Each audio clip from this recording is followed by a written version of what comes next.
Bonjour à tous, bienvenue sur le Studio Vaillant. Aujourd'hui, Dodge Ram SRT10, ni plus ni moins que le plus gros moteur de l'histoire de l'automobile. Je parle bien de la cylindrée et pas de la puissance. Donc aujourd'hui, c'est un rêve d'enfance. Et pour ça, je vous invite à vous abonner, à liker, à commenter, à partager. Et puis surtout, à profiter des images qui vont suivre. On se retrouve donc avec la face avant du Dodge Ram SRT10. Donc comme vous pouvez le voir déjà, c'est quelque chose de monumental. Alors à l'écran, ça ne rend pas forcément. Mais voilà, c'est un gros morceau. On va peut-être parler vite fait de la génération de Dodge Ram, peut-être parce que c'est là qu'on peut le mieux le voir, je pense. On le reconnaît aux optiques, on en parlera après parce qu'ils sont pas, c'est pas ceux d'origine. Mais si tu peux nous parler un petit peu donc du Dodge Ram et peut-être de ceux qui ont précédé. Celui-là, c'est un 2006, fin 2006, donc dernière génération SRT10. Voilà, bon après on a les récents, ceux qu'on connaît, qu'on voit souvent. Celui-là il est quand même assez rare par rapport aux autres. Voilà, 505 chevaux roue arrière. Que du plaisir. Ouais, c'est ça. Que du plaisir. On achète ça pour le plaisir parce ça. que vous allez le voir plus tard au cours de la vidéo. C'est un véhicule qui implique voilà, une certaine consommation et un achat dans une logique précise et pas dans un but forcément utilitaire, parce que sinon vous allez peut-être le regretter. C'est plus un véhicule de passion et on va le découvrir ensemble petit à petit. Alors au centre de la calandre trône le bélier, parce que Ram signifie bélier. On a le logo SRT qui est ici. Si jamais je dis une bêtise, tu me corriges, n'hésite pas. On a la prise d'air sur le capot. Alors pour vous donner un ordre d'idée, le capot, là où il est le plus haut, arrive à mon épaule, à la hauteur de mon épaule. Donc voilà, je fais 1m80, ça vous donne une petite idée de la taille du véhicule. Alors pour nous, en France, c'est quand même très gros. Par contre, aux États-Unis, ils ont des modèles bien plus gros que ça. Mais voilà, aujourd'hui, on parle du SRT10. Alors, est-ce que tu peux nous parler un petit peu des optiques? Comme on peut le voir, il y a une bande de LED. Ouais. Voilà, est-ce que tu peux nous dire d'où ça vient, pourquoi? En fait, tout simplement, je voulais le rajeunir un petit peu. C'est vrai que les optiques d'origine sont un peu vieux. Bon voilà, je voulais le rajeunir un petit peu. Ça vient d'un fournisseur sur internet assez connu. Voilà, tout simple, rien de sorcier. Hein. Puis ça s'intègre bien, donc c'est l'avantage. Ouais, c'est pas mal. Ça fait un petit peu néo-rétro, c'est plutôt cool, ça le met au goût du jour sans dénaturer. La peinture rouge, alors est-ce qu'elle a un nom ou pas? Ouais, alors c'est assez spécifique, celle-ci c'est une édition limitée en fait. Le rouge spécifique pour le SRT10 à la base. En tout cas, on le voit là, qui pétille bien. J'espère que vous le voyez à l'écran, voilà, il y a des jolies paillettes qui font ressortir la couleur.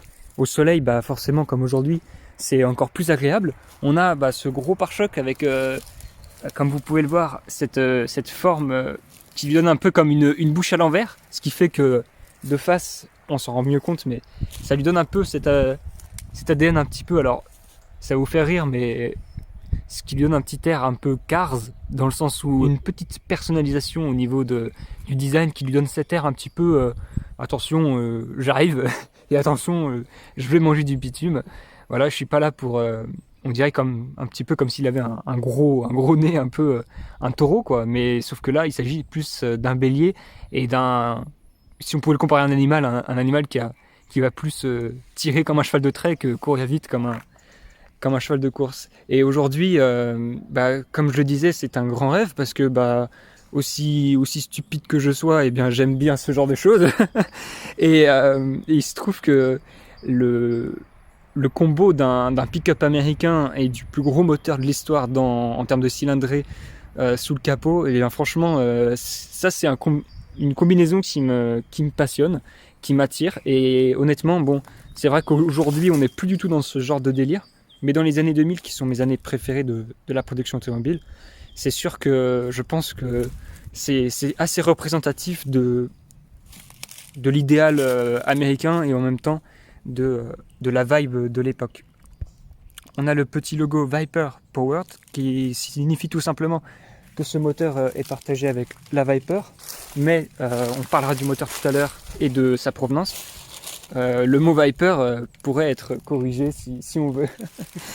On a ces grosses jantes. Alors, peux-tu nous dire combien de pouces fait Alors, là, on est en 22 pouces. D'accord, ok, 22 pouces. Donc, ouais, ça commence à faire. C'est vrai que par rapport à la taille des jantes, les pneus n'ont pas influent si c'est pas très épais non plus. Non, c'est du 40. Mais je pense que tu pourrais. On a encore de la marge, quoi. Ouais, on a encore de la marge. Ouais. Elles vont bien avec le véhicule. Est-ce qu'en termes de freinage, il y a quelque chose. Parce qu'il y a quand même du poids et de la puissance. Est-ce qu'il y a quelque chose d'améliorer ou bien est-ce qu'ils ont dit que tout simplement ça dépendait de l'aspect viril de celui qui conduit? Ça a été amélioré un petit peu plus que ceux qui sont standards, les 5 litres 7. Ouais. Mais sinon, pour ça, c'est zéro. Ouais. Il n'y a pas de frein, il n'y a pas du tout de frein. Ce qui m'amène à te demander si ce véhicule partage d'autres pièces que le moteur avec la Viper en termes de. Pour que ça corresponde à la puissance. Non. Donc Non. ils ont vraiment dit on prend le pick-up et on met le. Ouais, voilà, ça. on s'en fout. Le moteur dans le pick-up. On s'en fout. Ouais. Voilà. Donc écoutez, dans l'esprit de je m'en fous, voilà des belles jantes et un freinage quand même. L'étrier qui fait peut-être à peu près la taille d'un avant-bras. Un gros disque, donc oui, la voiture est équipée correctement, mais ils ont pas cherché non plus à en faire trop. On a le gros badge SRT10, et c'est quelque chose qui fait plaisir de l'entendre. On a SRT qui rime avec la performance, et le 10 qui nous rappelle qu'on est très très bien servi sous le capot. C'est qu'un répétiteur de clignotant, mais il me fait rire à cause de sa forme, je sais pas, c'est pas courant. Voilà, ensuite, sur le côté du véhicule, rien de particulier. Est-ce que les bas de caisse sont spécifiques? Non. C'est spécifique USRT10. Ouais. Ah d'accord, donc tout ça, c'est toute cette partie qui ressort. Mais sinon, la voiture, alors c'est une 5 places. Voilà. C'est 5 places, ouais. Double cabine. Double cabine. Donc ça existait par contre... En simple cabine, en boîte mécanique par contre. D'accord, voilà. Donc plusieurs combinaisons de... forcément, ça reste un utilitaire et les pick-up sont toujours proposés avec des combinaisons différentes. Donc voilà, ça c'est le plus grand en termes de longueur. Le SRT10, c'est le plus grand. C'est le plus grand. Sur le côté, ce qui est très drôle, c'est de s'apercevoir, moteur jusqu'à peu près la fin de l'habitacle, on a peut-être quasiment la taille de la benne. Et pour le coup, alors là, en termes d'utilitaire, on est vraiment bien. On est pas mal. On est pas mal. On a quelque chose qui... Alors, ça dépend pour qui, mais... Enfin, si c'est vraiment pas votre véhicule coup de cœur, ça va vous faire mal. Il y a cette trappe à carburant. Déjà, normalement, je peux peut-être rentrer le téléphone à l'intérieur, ce qui signifie que, voilà, ça vous donne une idée de la consommation. Est-ce qu'on peut parler maintenant de la conso? Ouais, on peut parler de la consommation. Ouais. Techniquement, moi, personnellement, je m'en fiche, parce que de toute façon, c'est pas ce qui m'intéresse quand j'achète... Enfin, si je devais acheter le véhicule, mais pour ceux qui veulent. Bon, c'est simple, c'est pas un véhicule pour faire des économies. On est sur du 25-30 litres. Facile, Normal, en conduite normale. Normal, Voilà. Donc on a un très très gros réservoir. Le plein, vu le prix de l'essence, on monte tout de suite sur 200 et quelques euros. Donc voilà. Forcément, alors ça peut faire part des critiques de certains. Mais bon, si vous critiquez la taille du réservoir, critiquez aussi la taille du moteur, parce que sinon vous aurez un petit problème pour l'alimenter, quoi. Et puis, alors du 3/4, ce qui est très haut, c'est que il faudrait que je lève le téléphone pour vous montrer le dessus de la benne. Comment dire, à part que c'est très simple et que c'est quand même assez monumental. Je pense que de l'arrière, en fait, comme il n'y a pas trop de détails, vous dites, faut éviter qu'il me fasse une marche arrière, quoi. Après, ce que je peux noter, à part le gros badge SRT10, et ils sont pas allés de main morte, parce que je pense depuis l'hélicoptère, vous pouvez le voir. Voilà, c'est peut-être même plus lisible, peut-être quelques détails près qu'une plaque d'IMAT. Et le plus impressionnant, j'ai envie de dire, à part que on est sur un pick-up, et c'est ce qui change par rapport à une voiture normale, forcément, ça va être l'échappement, mais qui a une belle taille, avec des sorties d'une belle taille. Et puis les feux teintés qui sont, je pense pas d'origine, mais qui lui vont bien. C'est tout du LED. D'accord, ouais, donc en LED et teinté du coup. Ouais. Et donc, est-ce que tu peux nous ouvrir la benne, ouais, si possible? On va commencer par là.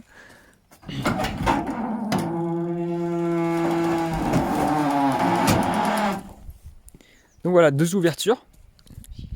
Donc ce qu'on peut appeler la ridelle, j'imagine. Ouais, voilà, donc la ridelle qui redescend, et puis je sais pas, tu l'appelles ça un cache, comment? Le couvre-benne. Le couvre-benne qui se relève avec des vérins, donc c'est plutôt pratique, du coup ça reste commode. Et le gros logo SRT au milieu, Sinon, dans l'aspect pratique, on va parler surtout de la taille, j'imagine, hein. Parce que sinon, voilà, vous voyez là, on peut peut-être même se coucher en travers, hein. Il y a vraiment de la place. Oui, bah, de toute façon, la benne, elle fait 2,50 m de long. Donc, Voilà. Ça, c'est au avec la moins. rondelle ouverte, hein, Voilà. bien sûr, hein, je parle. Mhm.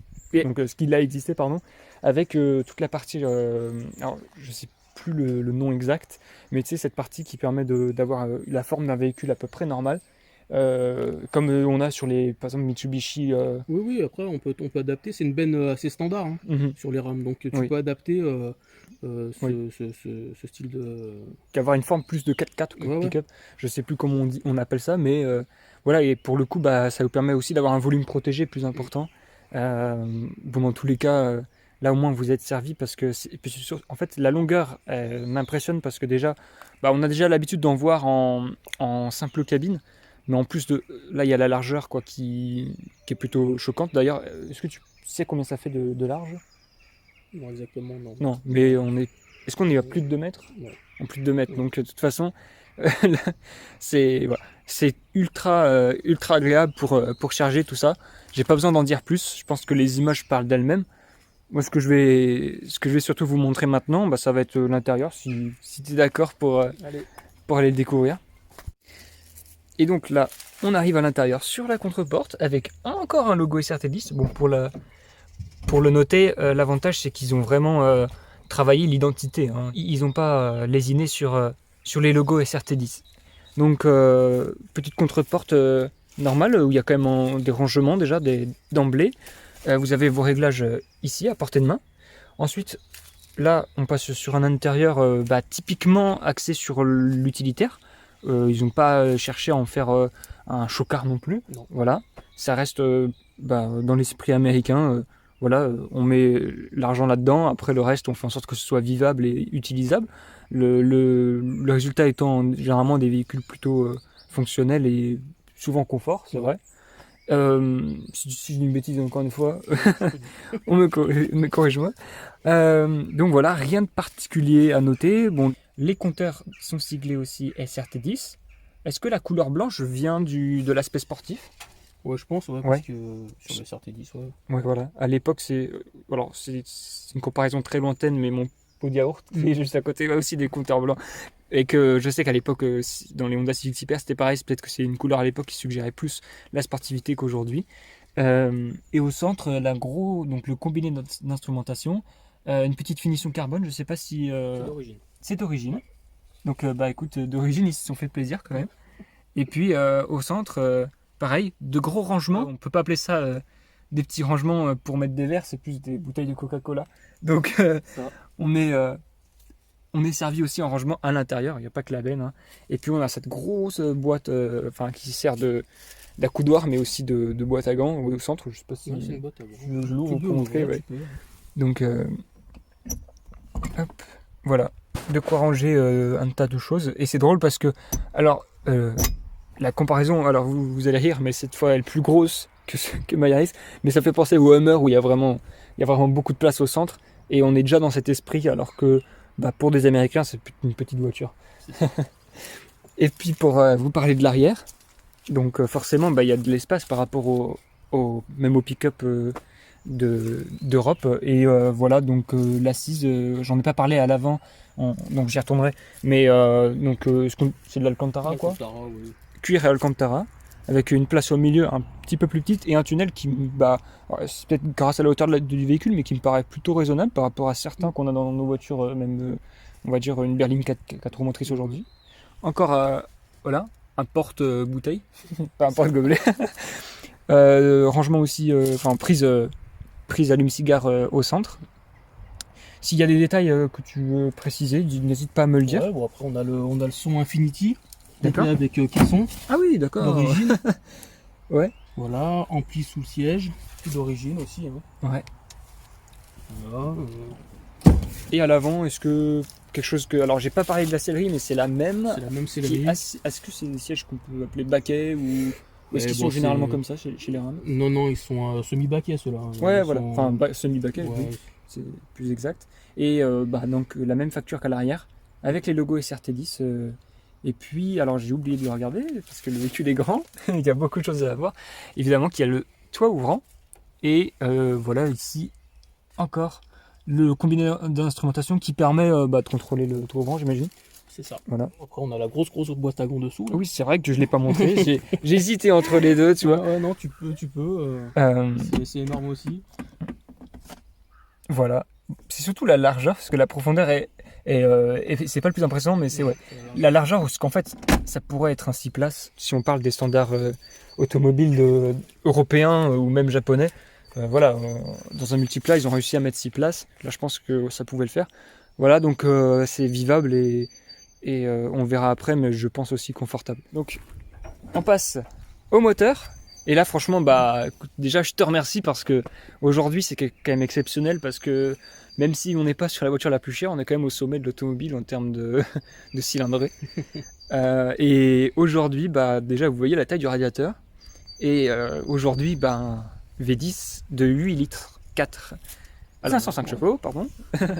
Et en couple, newton-mètre, beaucoup. On est dans les 600, je crois. 600, 600. Oui, de toute façon, c'est surtout ça qui va importer aux Américains. C'est surtout le couple, hein, pas la puissance. Et là, forcément, avec 8 litres 4 de cylindrée, j'imagine qu'il n'y a pas grand-chose qui peut résister à la force que développe le moteur. Et donc, tu me disais qu'il y a les papillons qui sont pas d'origine. Le boîtier papillon qui est pas d'origine, qui est un peu plus gros que l'origine. Ouais. Voilà, l'admission, le câble de bougie iridium. Voilà. Mais sinon, de toute façon, j'imagine qu'il n'y a pas grand-chose à faire. Non. À part lui mettre un compresseur et faire un trou dans le capot. Ouais, c'est ça. Il y a pas, c'est pas non, ça reste un Atmo, il y a ça aussi. Et puis, je pense que c'est tellement suffisant que largement. Avant d'atteindre des perfs, il faudrait peut-être même dépenser trop d'argent. Oui, puis franchement, c'est pas. Voilà. Ce serait ridicule. Ce serait ridicule aussi.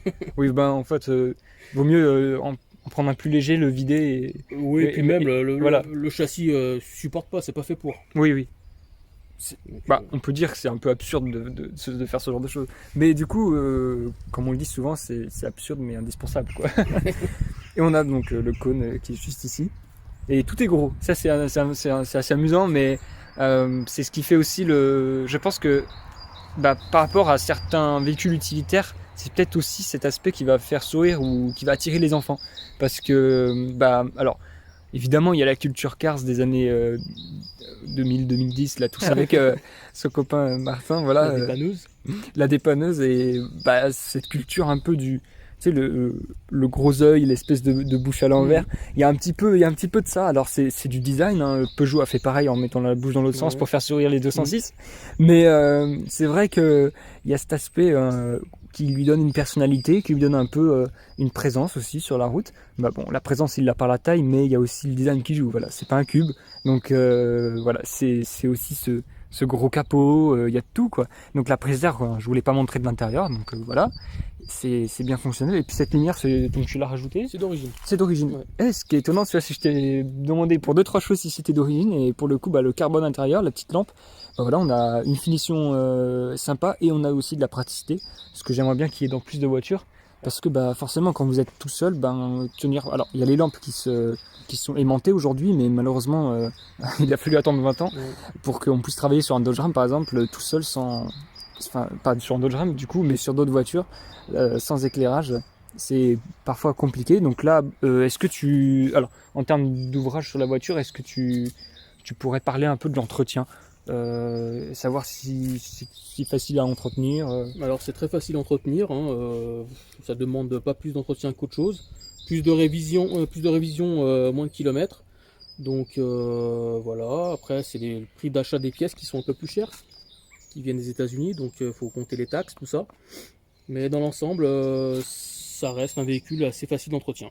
Ouais, c'est plus, c'est comme tu dis, l'achat et la conso qui font que c'est conséquent. Mais après, comment dire, même si vous voyez ce genre de choses, c'est quand même un moteur américain, donc ça reste prévu pour durer et aussi pour être construit simplement, parce que c'est un V10, mais pour le comparer à un V10 par exemple d'une Audi R8, une Audi R8 c'est une plus petite cylindrée et qui implique plus de plus de complexité. Et voilà. Et d'ailleurs, tu pourrais peut-être nous parler, vu qu'on est devant le moteur, de l'aspect historique de ce moteur. Bon, bah, l'historique du moteur, c'est que à la base, c'était pas dans la Viper, hein. C'est un moteur qui a été fabriqué pour des camions à la base. Voilà, donc après toute l'histoire du début, je sais pas trop, mais voilà, ça a été mis sur la Viper et puis de la Viper sur le pick-up. Ouais, voilà. Voilà, tout simplement. Et Sans- donc il y a des noms étrangers quand même. Tu dis Renault. Ouais, bon, alors, ouais, il y a Renault qui a participé à la conception du moteur à la base, ouais. Voilà. Avec d'autres marques que là, j'ai pas de nom, mais Alors j'ai entendu parler de Lamborghini, est-ce que c'est vrai, faux? alors vrai ou faux, je sais pas. D'accord, Mais, voilà. oui, c'est vrai qu'on entend dans les bruits de couloir que Lamborghini aurait mis les mains dedans. Ouais. Bah, ce qui est Voilà. drôle, c'est qu'ils auraient pu le mettre dans le LM002. Ça aurait été aussi drôle. Ouais. Et voilà, bah sinon, je vous laisse un peu regarder parce que voilà, il y a quelques durites un peu, un peu plus grosses que ce qu'on a l'habitude de voir. C'est surtout celle-ci qui m'amuse. Mais voilà, grosso modo, à quoi ça ressemble. En tout cas, on peut pas se plaindre au niveau espace, il y a de quoi faire. Surtout que, ce qui m'amuse, c'est que par rapport à nos voitures européennes qui ont des moteurs rikiki, on peut pas travailler dessus parce qu'il n'y a pas de place. Là, vous avez le plus gros moteur de la production et il fait petit dans le capot. C'est amusant. Voilà. Donc petit démarrage, on va commencer clapet fermé.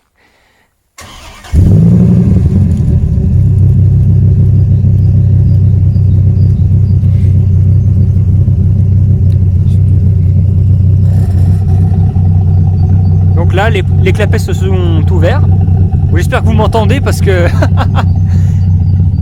là, ça sonne. Puis il y a voilà, le glouglou américain.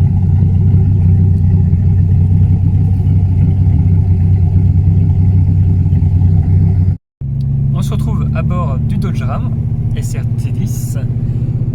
Donc déjà, bon, évidemment, on est assis confortablement, on est assis très haut. On sent déjà au niveau du gabarit que la voiture est bien large. Là, on croise des petits camions Iveco là. C'est vrai qu'on se sent à peu près dans le même gabarit. Écoute, pour commencer, tu vas pouvoir peut-être nous expliquer un petit peu vite fait les 2-3 petits détails. Je vais filmer ça. Donc déjà boîte automatique, voilà, avec première, deuxième en manuel, on va dire. D'accord. Donc après on a le système pour tracter les remorques. Donc en fait ça étale différemment la boîte de vitesse. Donc on monte plus en tour. Ouais. Les vitesses passent plus tardivement. Donc voilà, c'est vraiment ou pour tracter. Ouais. Ou pour vraiment le couple tout de suite, quoi. D'accord, ok. Voilà, sinon le démarrage se fait avec le petit bouton qu'on voit ici là. Ouais. Et puis rien de spécial, on a le GPS ici. C'est assez simple, hein, véhicule américain quoi. Ah oui, puis ce que je dois vous préciser, c'est qu'on a sur ce véhicule une ligne complète en inox.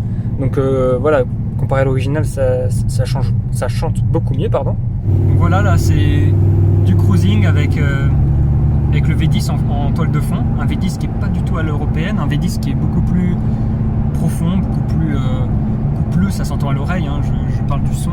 Et vous sentez une présence, vous sentez qu'il y a une force sous le moteur. Et je pense que ça joue aussi un peu dans le confort, le fait d'avoir une voiture coupleuse, au sens où les à-coups n'ont pas lieu parce que ça coule, en plus c'est une boîte auto tranquille. Voilà. Par contre le point de vue, voilà, vous vous sentez vraiment dans un camion. Je vais vous montrer mon point de vue. Il y a une GoPro là qui est en train de filmer la route aussi, pour donner un peu plus de vue sur la route, parce que c'est vrai que dans mes vidéos je m'aperçois qu'il n'y a pas trop d'angle sur la route. Donc voilà, par rapport à un Kia Stonic ou une Citroën C3, typiquement vous êtes bien assis en hauteur. Puis là on va avoir une petite accélération sur une voie à 110, donc ça donne la possibilité de tirer un peu plus. On parle bien de 505 chevaux en propulsion.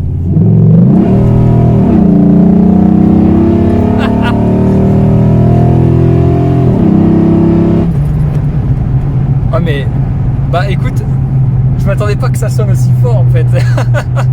Il y a une 350Z, il va avoir peur là-bas. Oh là là. Ah, c'est excellent. C'est excellent, mais c'est quoi, j'ai eu l'impression d'avoir un échappement de cobra juste en dessous de moi là. C'est ça, le son tu l'entends, pourtant il est 2 mètres derrière. Là il est derrière, 3 mètres quasiment. Il y a pas les clapets, Ouais. Il est tout au fond. Tout au fond, et pourtant j'avais l'impression qu'il sonnait juste sous la porte. Alors en termes de sensation, c'est pas brusque en termes de, t'as pas la tête qui part dans la tête, mais honnêtement, bah j'ai quand même été surpris quoi. Ça m'a bien fait marrer.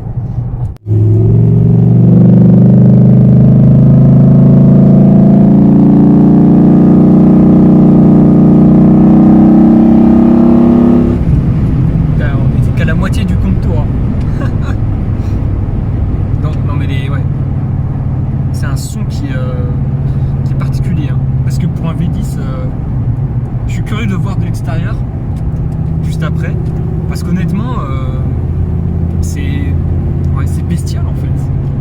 Alors il y a le côté V8 avec une autre tonalité au niveau de la sonorité. Franchement ça donne le sourire en fait. Et de toute façon tout à l'heure dès que tu faisais un déplacement et que tu démarrais, ça me mettait la banane. C'est vraiment c'est génial. Après comme tu l'as dit tout à l'heure, voilà, il y a le côté propulsion où faut faire attention quand même.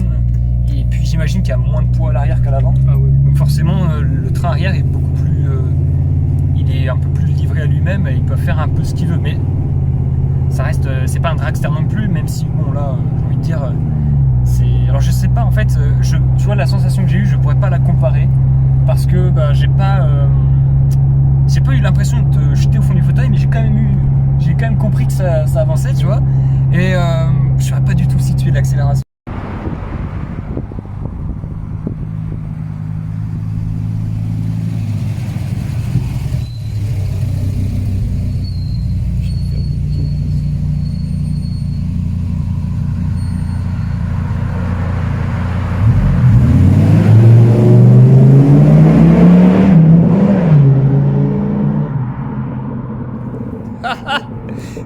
C'est bon, ça c'est bon ça.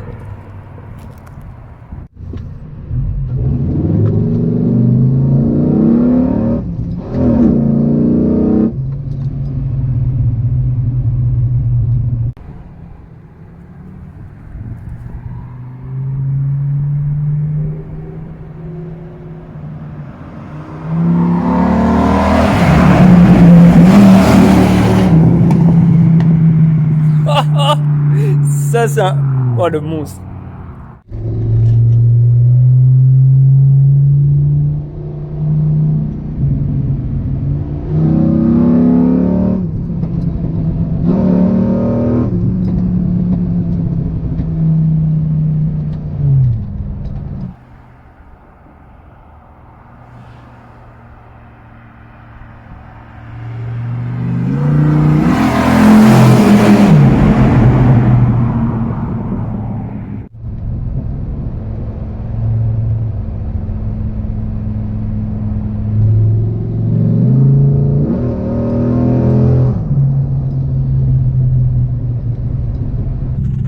Voici au volant du Dodge Ram SRT10. Alors je te remercie parce que c'est vraiment un rêve depuis que je le connais.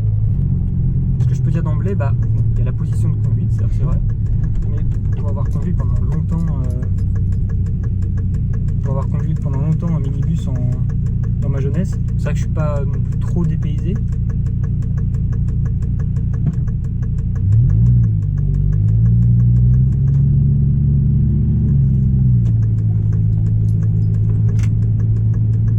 Pour l'instant je me tais, hein, je prends mes marques.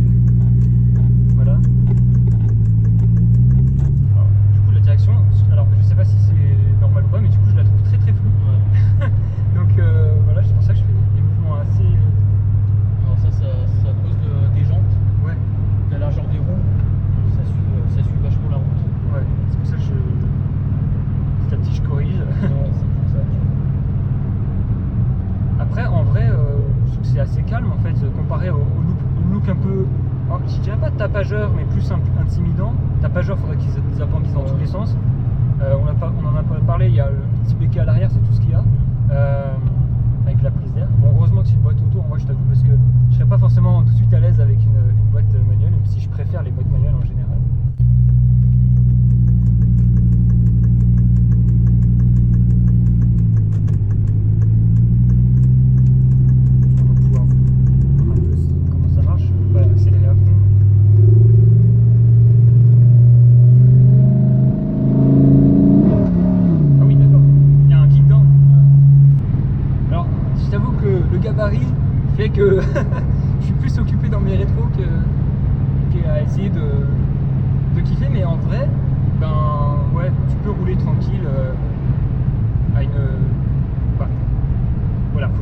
gabarit, c'est tout ce que j'ai envie de vous dire. Parce que c'est très simple l'instrumentation à l'intérieur.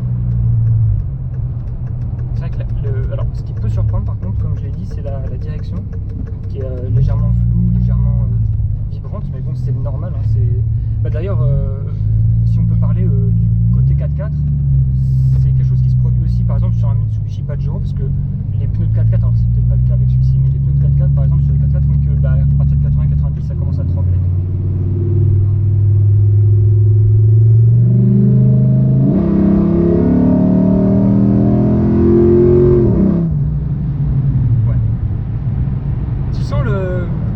Alors c'est très, il y a vraiment deux facettes. Alors il y a le kickdown qui fait ça, mais voilà. Par contre, alors c'est drôle parce que je l'ai pas, j'ai entre les mains depuis quelques minutes, mais vous voyez, j'ai déjà le réflexe de me dire finalement je préfère rouler comme ça qu'accélérer comme un débile parce que salut.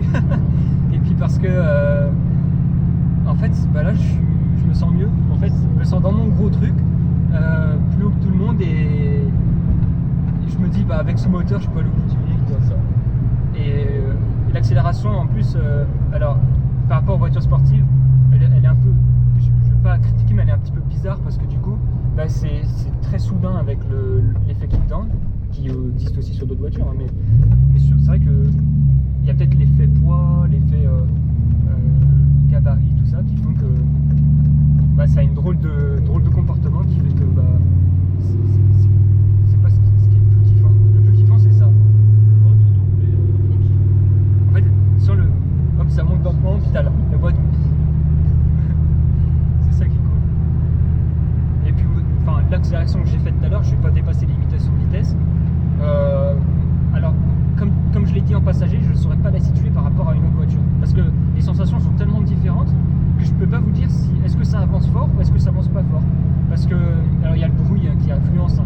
Le bruit quand on l'entend on se dit ouf, et puis en fait par contre on est poursuivi par un aileron de 2 mètres de large, c'est assez drôle dans le rétroviseur.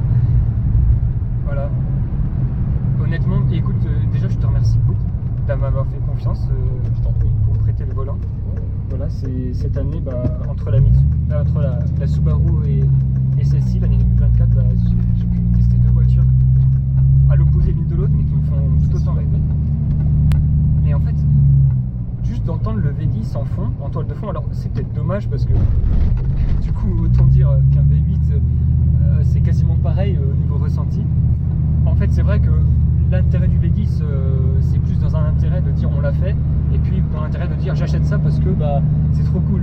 Mais à l'utilisation en fait vous n'allez pas tellement l'utiliser différemment qu'un V8 parce que comme je le fais maintenant, je préfère entendre un espèce de bourdonnement de fond avec le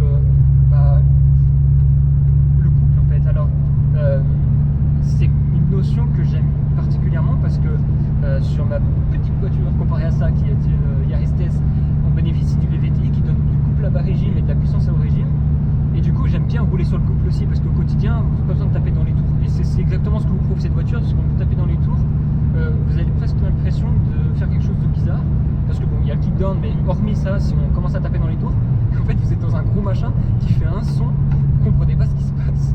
Donc c'est un peu comme une Harley Davidson en fait, vous allez parce que quand vous voyez une moto, vous dites les gars ils doivent rouler comme des barjots, sauf qu'une Harley Davidson c'est fait pour cruiser. En fait tout simplement ça vient des États-Unis et donc c'est un usage fait pour cruiser sur des longs kilomètres.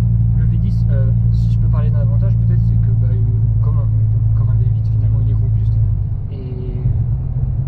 et comme un V10, comme un V8 pardon, il est aussi coupleux, et voilà, ça vous pouvez en tirer un avantage qui n'est pas négligeable, surtout dites-vous que si ça c'est un petit pick-up aux États-Unis, imaginez-vous les petites remorques, imaginez-vous les grosses aussi, que forcément pour avoir la possibilité de tracter, la possibilité d'aller loin, c'est pas plus mal. Alors juste je pense qu'un V8 sera plus économique même si vous habitez aux USA qu'un V10, voilà c'est tout. Mais bon, comme on l'a dit tout à l'heure, c'est surtout pour le délire de me dire j'ai mis un V10 voilà, j'ai fait quelque chose que personne d'autre n'a fait, c'est ce que Dodge s'est dit, mais voilà. Alors Dodge fait partie des marques que j'aime bien, je suis pas le plus passionné parce que on va dire que c'est certains modèles. La Dodge Magnum est une Dodge que j'aime beaucoup, c'est une marque que j'aime bien parce qu'elle propose ce qui pour moi est l'essence même